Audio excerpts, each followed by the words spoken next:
Salut à tout le monde et bienvenue à la présentation de notre projet de l'administration de système. Notre projet intitulé La sauvegarde de bases de données MySQL est tiré de la partie système. Ce projet vise à assurer la disponibilité et la résilience des bases de données MySQL en organisant les stockages sécurisés et la récupération rapide des sauvegardes via le réseau.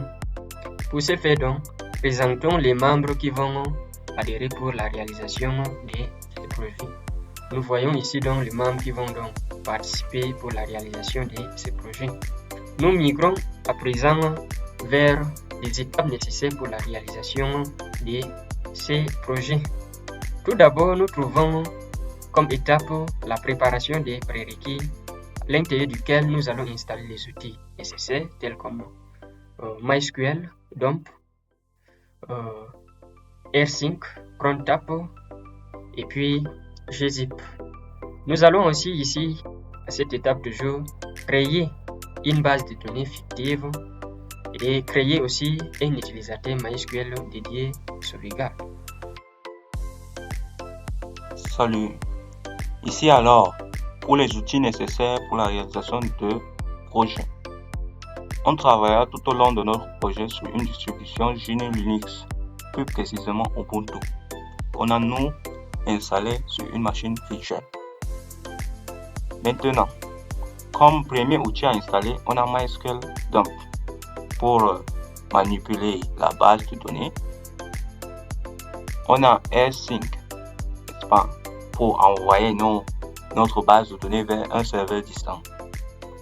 Ensuite, on a gzip pour compresser notre base de données avant de les envoyer pour que ça soit plus léger. Et enfin, on a CronTap qui est chargé de planifier l'exécution de notre script. On passe maintenant à la création d'une base de données MySQL appelée entreprise. Pour ce faire, accédons d'abord à MySQL avec l'utilisateur root.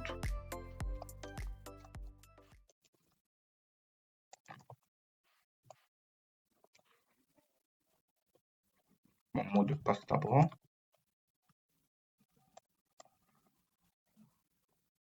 OK. On vient d'accéder à MySQL. Maintenant, créons notre base de données.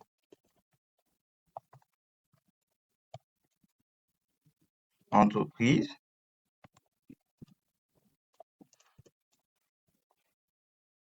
Notre base est déjà créée. Maintenant, accédons à cette base de données.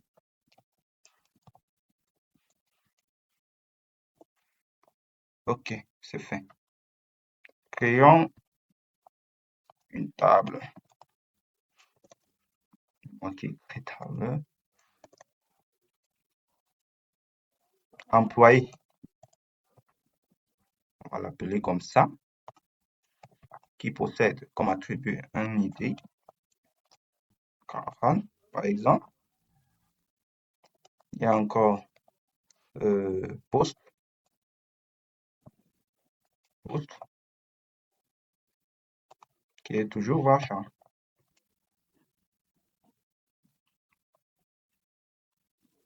Toujours 40. Enfin, mettons salaire.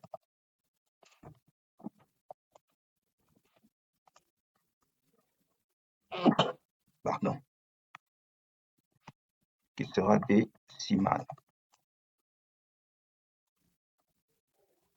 10.2.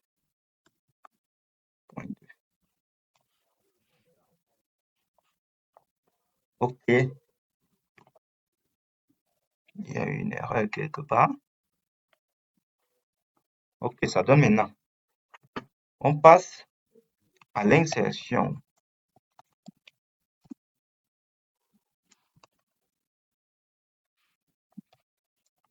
d'une instance dans cette table qu'on vient de créer pour que notre base soit plus complète. On ne met plus l'idée parce que c'est auto-incrément, donc ça va prendre au fur et à mesure.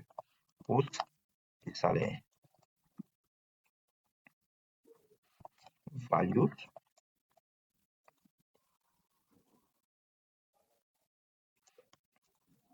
On insère par exemple Alice. Bon. OK. Maintenant, la partie de création d'une base de données est finie. Créons maintenant l'utilisateur qui est chargé de gérer la sauvegarde de notre base de données. On va le créer avec create user. Le nom de l'utilisateur là, on va le nommer backup user.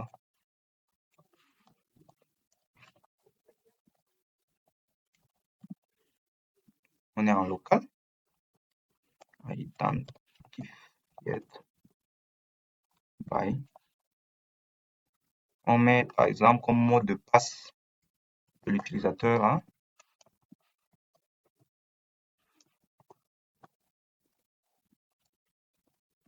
Ok, voici ce mot de passe. Ok, on vient de créer l'utilisateur MySQL pour la sauvegarde. Maintenant, affectons les privilèges à notre base de données.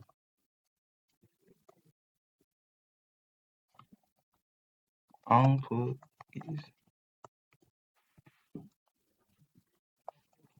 Utilisateur MySQL.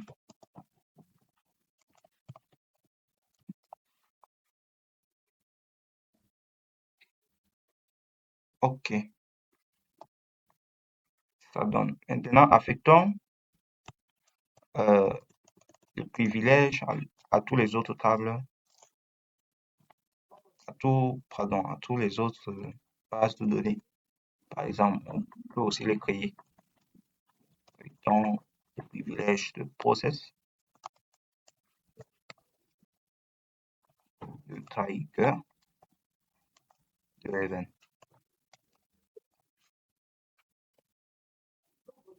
OK. Maintenant, chargeons ces modifications, n'est-ce pas? Avec flux privilège.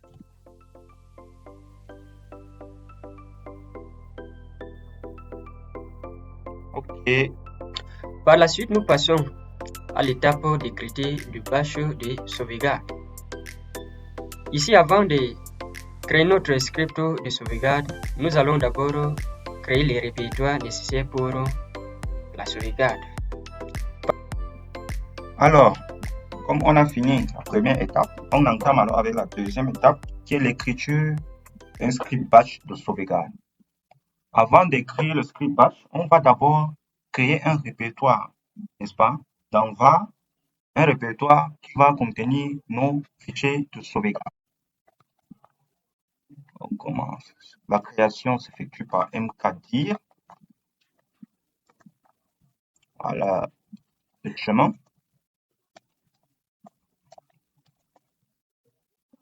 MySQL. Voilà le répertoire qu'on vient de créer qui s'appelle MySQL, qui va contenir nos fichiers de sauvegarde MySQL. Maintenant, on change d'abord de propriétaire de ce répertoire. On l'affecte à user.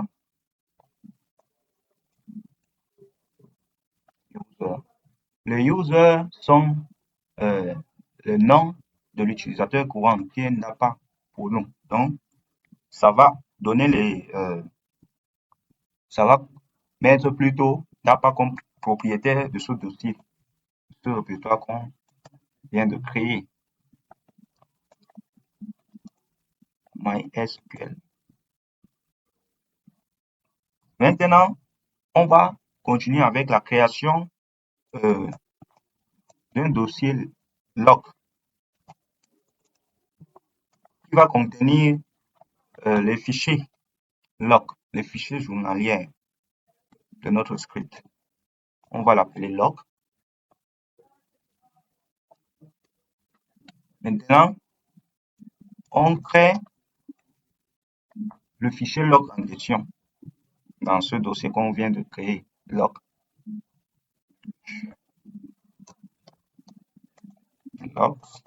Et puis, on va l'appeler backup, et puis mysql.log.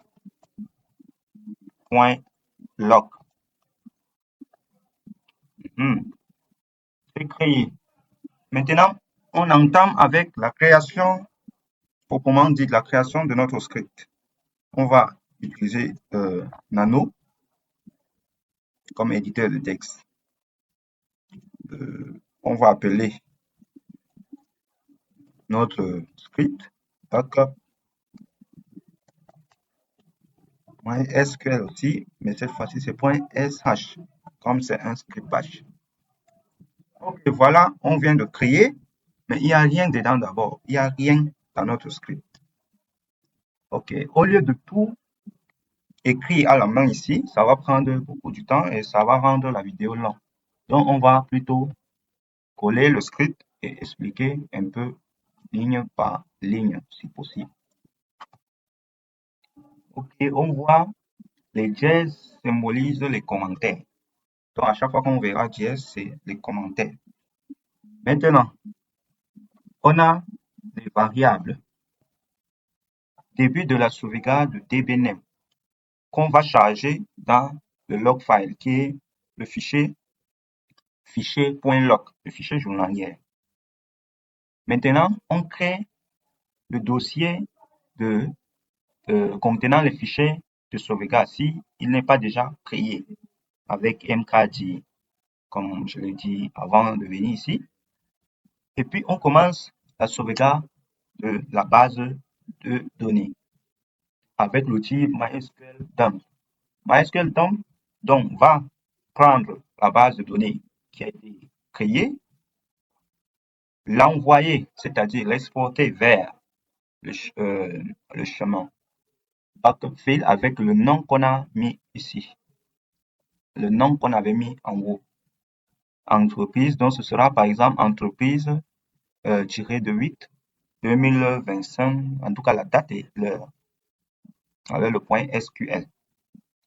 Et puis, ça charge s'il y a erreur ou non dans log file. Les erreurs, par exemple. Maintenant, on fait un check pour voir s'il y a eu réellement erreur pour que les mots partent dans log file. On a premièrement, on vérifie si l'exportation a été bien réussie, c'est cette ligne-là. Alors, si c'est réussi, on charge le mot si. Date actuelle, exportation réussie. 2 points, le chemin du fichier de sauvegarde. On charge ça dans log file. Sinon, on affiche un message d'erreur, bien entendu. Et puis, fin si. On continue alors avec la compression, je crois. Ouais. Avec la compression. Dans la compression, on utilise plutôt l'outil gzip avant d'envoyer vers un serveur distant. Donc, on met gzip, on zip alors le fichier de sauvegarde, notre base de données en question. Donc, ce sera avec l'extension .gzip. Et puis, on charge le mot compression terminée dans le log file toujours.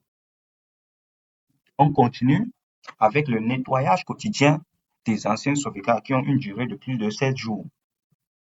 On utilise l'outil find qui est là. Je ne sais pas si vous voyez, find. Et puis, donc voilà, la ligne ci veut dire, on cherche d'abord dans le dossier backup D, c'est-à-dire le dossier contenant nos fichiers de sauvegarde. On cherche les fichiers, pas les dossiers, c'est pourquoi il y a type F. On cherche les éléments de type fichier, dont le nom se termine par .gz, donc il cherche les fichiers compressés, dont leur durée est supérieure à 7, c'est ce qui est mis ici, -mtime plus 7.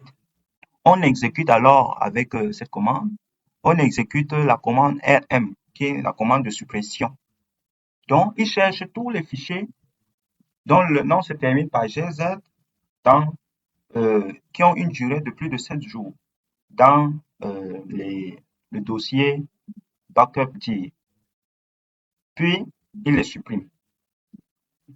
Et puis, il affiche alors un message pour dire que le nettoyage des fichiers de plus de 7 jours effectué. Il met ça dans, alors il change ça dans le fichier log. Maintenant, voilà l'endroit ci. Ça, c'est optionnel. Pourquoi on dit ça? Puisqu'on peut faire en sorte que ça sauvegarde les fichiers, nos fichiers bases de données soient sauvegardés en local, ou bien on sauvegarde en local et puis on envoie vers un serveur distant. Donc, c'est ça. Voilà la ligne de commande. On a mis en commentaire pour l'instant puisqu'on n'est pas connecté à un serveur distant pour l'envoyer. Mais après, on va vous montrer comment, dans le projet 2, on va vous montrer comment ça se passe. Donc, on envoie un fichier et en tout cas, le serveur distant est crypté.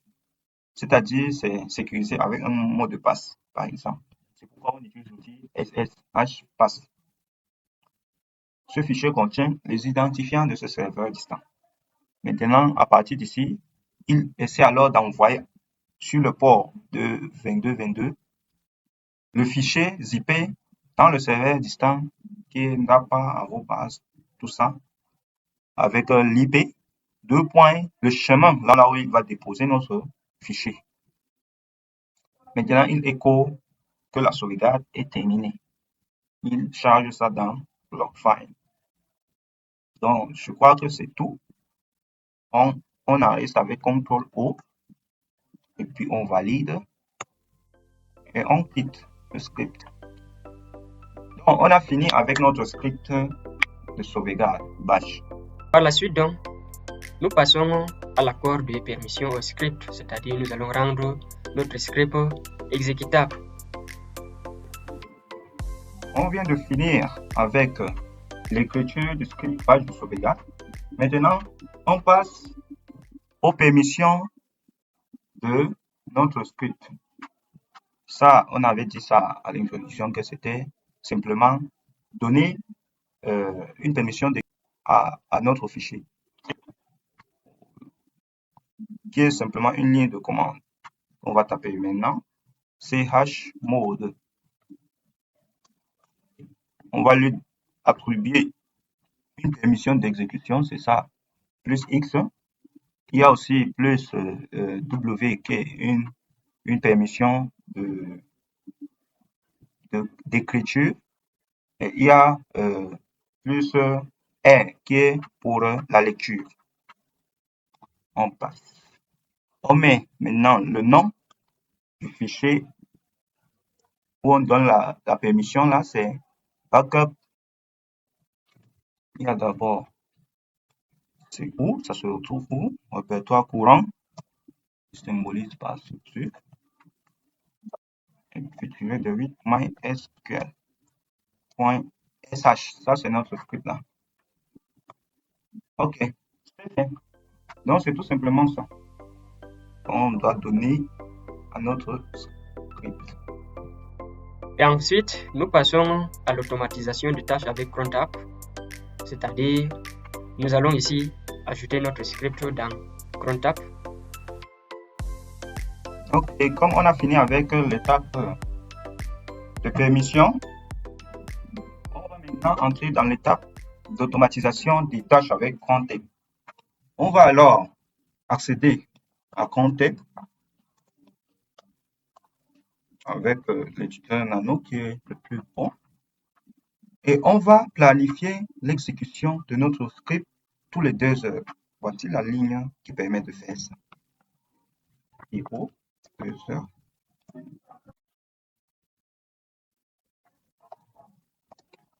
Ok, on donne les tâches à effectuer. Bon, c'est l'utilisateur, c'est notre utilisateur ici. On met le nom directement, c'était dans le répertoire courant, backup mysql. mysql.sh. Donc, ça va exécuter notre script chaque 2 heures du matin. Donc, script sh. Et il faut qu'il charge aussi notre répertoire, notre fichier, autant pour moi, notre fichier log, le fichier journalier lorsqu'il exécute.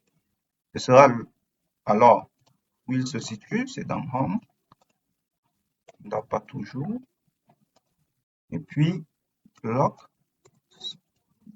enfin backup de 8 mysql.log.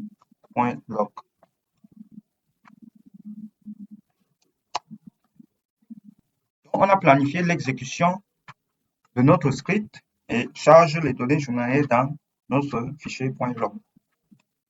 C'est tout pour l'exécution. On enregistre d'abord et puis on quitte. C'est tout pour l'exécution, pour la planification des tâches. Ensuite, nous passons à la sécurisation de l'accès. On passe maintenant à la sécurisation d'accès pour plus de sécurité. Pour ce faire, on va d'abord créer sudo notre fichier là, nano root. Mettons plutôt dans le répertoire courant, c'est mieux.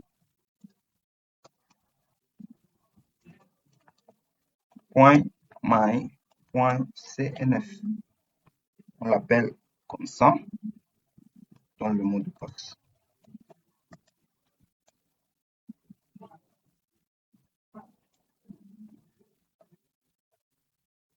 Dans le mot de passe.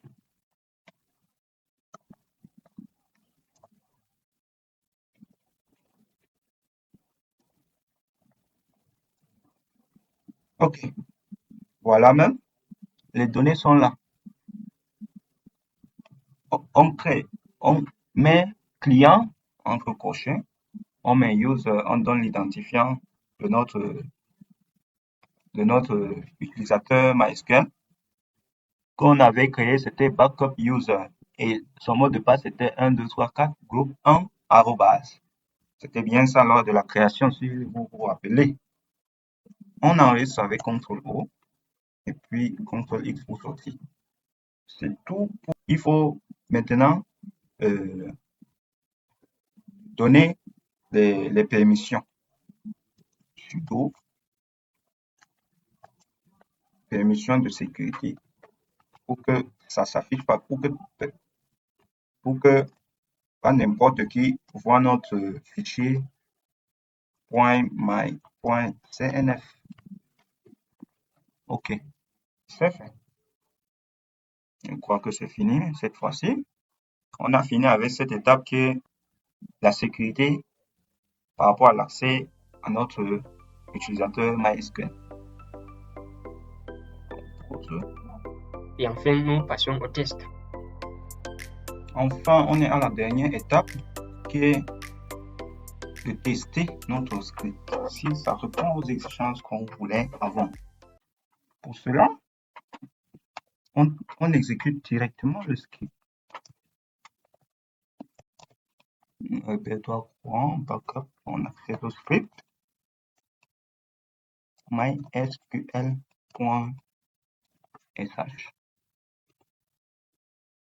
Vous voyez, il n'y a pas d'erreur ni de quoi, ça répond directement. On voit alors dans le fichier journalier, le fichier .log, on voit s'il y a eu exécution. Et la commande ici. On veut le temps, dernière ligne du fichier répertoire courant, du fichier log, répertoire log et fichier backup. Désolé, backup mysql.log. C'était comme ça. MySQL. Voilà, on voit la date d'exécution et la date et heure et puis on voit le début de la sauvegarde. Ça, c'est le processus de la sauvegarde dans notre script qu'on avait bien évidemment fait. On a exportation réussie, donc l'exportation a été bien effectuée. La compression s'est bien terminée. Nettoyage de fichiers de plus de 7 jours aussi, ça s'est bien passé. Maintenant, sauvegarde terminée. On peut aller voir dans le répertoire où normalement on devait trouver un fichier. Le répertoire où on doit trouver le fichier de sauvegarde. On doit normalement trouver un fichier entreprise avec 2025, 5e mois, 20 jours, 20e jour, et l'heure c'est 13h51. Ça c'est le fichier SQL et ça c'est le fichier zippé. Pour voir le répertoire contenant nos fichiers de sauvegarde, on fait ls-lh, fichier de sauvegarde, c'est dans var, c'est ce qu'on avait créé avant, backup,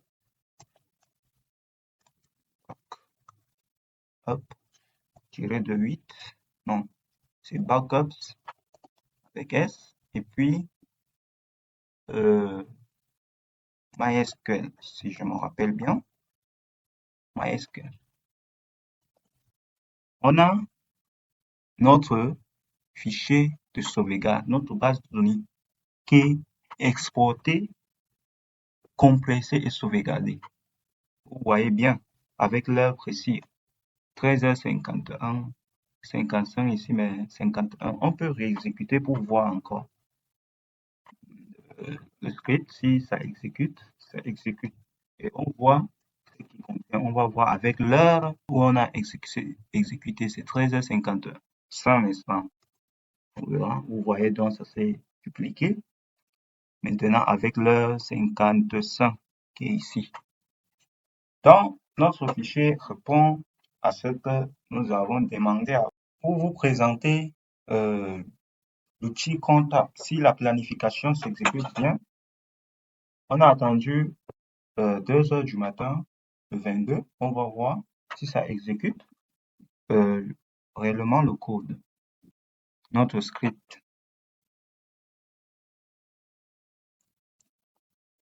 Ouais, dès 2h du matin. Ok, on voit si il a exécuté notre script aujourd'hui. On voit bien qu'il a exécuté. On a le 22 à 2h00 du matin, il a sauvegardé un script. Donc, le comptable aussi joue bien son rôle. Il sauvegarde automatiquement à chaque 2h du matin. L'inconvénient, c'est que il faut que la machine soit allumée à l'heure où vous avez planifié la sauvegarde. Sinon, ça ne va pas s'effectuer. Donc, c'est ça simplement. Donc, voilà ça. Et voilà dans log, voilà ce qu'il a exécuté pour la sauvegarde de 2 heures. Donc, merci.